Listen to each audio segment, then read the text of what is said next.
പിതാവിനും പുത്രനും പരിശുദ്ധാത്മാവിനും സ്തുതി, ആദ്യം മുതൽ എന്നേക്കും ആമേൻ.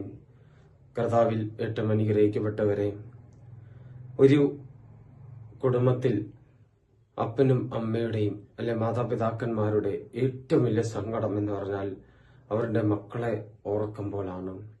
അവരുടെ മക്കളുടെ ഭാവി ഓർക്കുമ്പോഴാണ് ഒരു മാതാപിതാവിന് ഏറ്റവും അധികം സങ്കടം കടന്നു വരുന്നത്. സങ്കടത്തിന്റെ പേരിൽ അവർ ചില വാക്യങ്ങൾ ഉപയോഗിക്കും. നിന്നോടൊന്നും പറഞ്ഞിട്ട് ഒരു കാര്യമില്ല, ജീവിതം നിന്റേതാണ്, നിനക്ക് തീരുമാനിക്കാം, നല്ലതായി ജീവിക്കുന്നോ, നന്മയിൽ ജീവിക്കുന്നോ, അനുഗ്രഹത്തിൽ ജീവിക്കുന്നോ. ഒരുപക്ഷെ ഇതെല്ലാം ഒരു മാതാപിതാക്കളുടെ വായിൽ നിന്നും ഇതുപോലെ വാക്യങ്ങൾ വരുന്നുണ്ടെങ്കിലും ഇത് സങ്കടത്തിന്റെ വാക്യങ്ങളാണ്, സന്തോഷത്തിന്റെ വാക്യങ്ങളല്ല.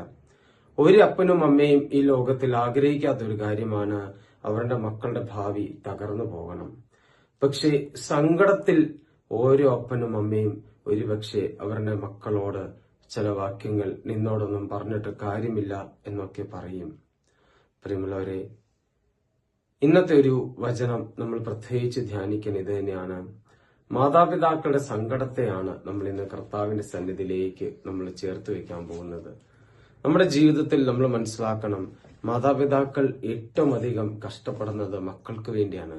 അവരുടെ ഭാവി സുരക്ഷിതമാവാൻ വേണ്ടി തന്നെയാണ് ഓരോ മാതാപിതാക്കളും ആഗ്രഹിക്കുന്നത്. പ്രിയമുള്ളവരെ, ധൂർത്തപുത്രന്റെ കഥയിൽ നമുക്ക് കാണാൻ സാധിക്കും. രണ്ടാമത്തെ പുത്രൻ എല്ലാം നേടി അവൻ ഭവനം ഉപേക്ഷിച്ചു പോയപ്പോൾ ആ അപ്പന്റെ കൂടെ ആദ്യത്തെ പുത്രൻ മാത്രമേ ഉണ്ടായിരുന്നു. പക്ഷേ ആദ്യത്തെ പുത്രൻ ആ സമയം വരെ, രണ്ടാമത്തെ മകൻ വീണ്ടും തന്റെ ഭവനത്തിലേക്ക് കടന്നു വരുന്നവരെ ആദ്യത്തെ പുത്രൻ ഒരു പരാതി പോലും പറഞ്ഞിട്ടില്ല. പക്ഷേ രണ്ടാമത്തെ മകൻ വീണ്ടും അപ്പന്റെ സാന്നിധ്യത്തിൽ എത്തിയപ്പോൾ, ഭവനത്തിലെത്തിയപ്പോൾ ആദ്യത്തെ പുത്രൻ ചോദിച്ചൊരു ചോദ്യമുണ്ട്. ഇത്ര നാള് ഞാനായിരുന്നല്ലോ നിന്നോടൊപ്പം, എനിക്കെന്താണ് നൽകിയത്? അപ്പം പറഞ്ഞ ഒരു വാക്യമുണ്ട്, മോനെ, ഇതുള്ളതെല്ലാം നിന്റേതാണ്. പ്രിയപ്പെട്ട മാതാപിതാക്കളെ, സ്വർഗത്തിൽ എല്ലാ അനുഗ്രഹങ്ങളും നിങ്ങളുടെ മക്കൾക്ക് വേണ്ടിയാണ്. സ്വർഗത്തിൽ നിങ്ങളാണ്.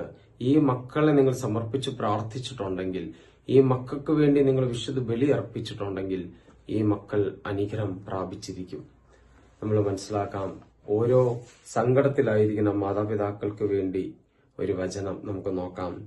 വിശുദ്ധ പൗലോസ്ലിയ ഫിലിപ്പിയർക്ക് എഴുതിയ ലേഖനം 4-ാം അധ്യായം 6-ഉം 7-ഉം വാക്യം നമ്മൾ കാണാം.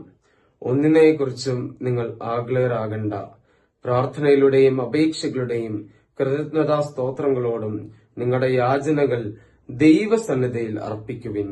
അപ്പോൾ നമ്മുടെ എല്ലാ ധാരണയും അതിൽ ലംഘിക്കുന്ന ദൈവത്തിന്റെ സമാധാനം നിങ്ങളുടെ ഹൃദയങ്ങളെയും ചിന്തകളെയും യേശുക്രിസ്തുവിൽ കാത്തുകൊള്ളും.